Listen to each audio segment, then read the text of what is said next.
పేరు చెప్పాలా? కాల్ చేయాలా మా మమ్మీకి? నేను మా మమ్మీ కాల్ చేయనా? చేస్తా, కొంతసేపు అయినాక చేస్తా. మా మమ్మీ కాల్ చేసి చెప్తా.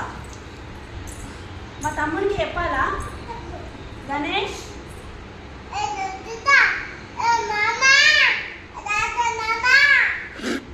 శివమ్మకి చెప్పాలా? చెప్పాలా శివమ్మకి? శివ చెప్తున్నా. శివ శివ వచ్చిండు. శివమ్మ వచ్చిండు. ఇంకా శివ తిడుతుంది నన్ను సాన్విక. నన్ను తిడుతున్నావు కదా అప్పటి నుంచి.